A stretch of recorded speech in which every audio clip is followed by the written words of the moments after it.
ನಮಸ್ತೆ, ನಾನಿಮ್ ಪ್ರೀತಿಯ ಲಾಸ್ಯ ಸಂತೋಷ್. ನಮ್ ಜಗತ್ತು ಹಲವಾರು ವಿಸ್ಮಯಗಳಿಂದ ಕೂಡಿದೆ.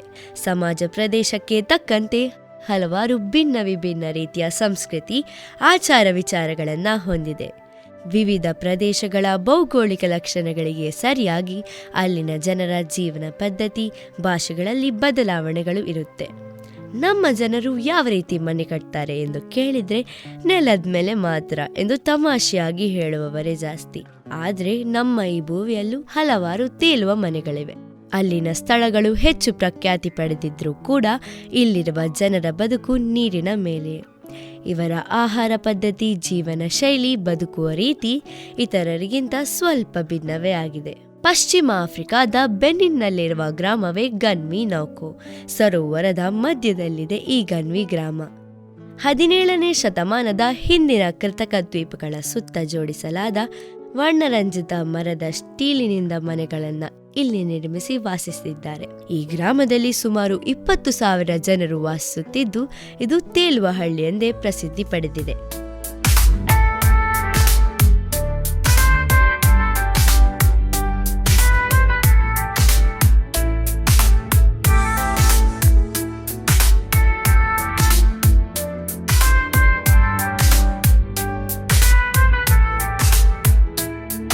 ಇನ್ನು ಮಯನ್ಮಾರ್ ದೇಶ ಹೆಚ್ಚು ಪ್ರಸಿದ್ಧಿ ಪಡೆದಿರುವುದು ಕಡಲ ತೀರಗಳಿಂದ ಹಾಗೂ ಬೌದ್ಧ ದೇವಾಲಯಗಳಿಂದ.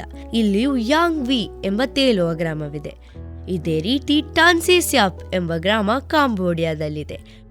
ಇನ್ನು ಥಾಯ್ಲೆಂಡ್ನ ಫಾಂಗ್ ನ್ಯಾ ಪ್ರಾಂತ್ಯದಲ್ಲಿರುವ ಕೋಫಾನಿ ಎಂಬ ತೇಲುವ ಗ್ರಾಮವಿದೆ. ಇವರ ಬದುಕು ಇತರರಿಗಿಂತ ತುಂಬಾನೇ ವಿಶೇಷ ಎಂದು ಹೇಳ್ಬೋದು. ಯಾಕಂದ್ರೆ ಇವರ ಬದುಕು ನಡೆಯುವುದು ನೀರಿನ ಮೇಲೆ.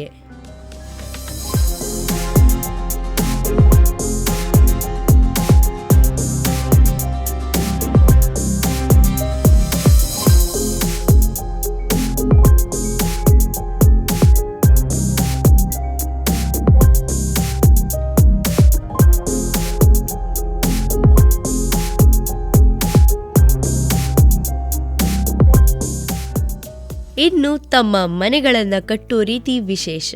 ನೀರಿನ ಮೇಲೆ ಬಲವಾದ ಕಂಬಗಳನ್ನು ನೆಟ್ಟು ಅದರ ಮೇಲೆ ಮನೆಗಳನ್ನು ನಿರ್ಮಿಸ್ತಾರೆ.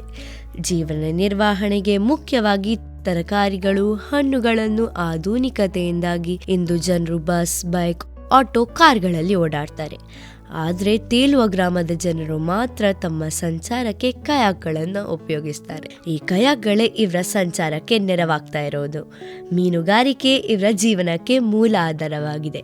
ಯಾಕಂದ್ರೆ ನೀರಿನ ಮೇಲೆ ಇವರು ತಮ್ಮ ಬದುಕನ್ನ ಕಟ್ಟಿಕೊಂಡ ಕಾರಣ ಮೀನುಗಳನ್ನ ಮಾರಾಟ ಮಾಡಿ ತಮ್ಮ ಬದುಕನ್ನ ಮುನ್ನಡೆಸುತ್ತಿದ್ದಾರೆ. ಇಲ್ಲಿನ ಜನರು ಹಳೆ ಕಾಲದ ತಾಮ್ರದ ಪಾತ್ರೆಗಳನ್ನ, ಅಲ್ಯೂಮಿನಿಯಂ ಪಾತ್ರೆಗಳನ್ನ ನಿತ್ಯ ಜೀವನದಲ್ಲಿ ಬಳಸುತ್ತಿದ್ದಾರೆ.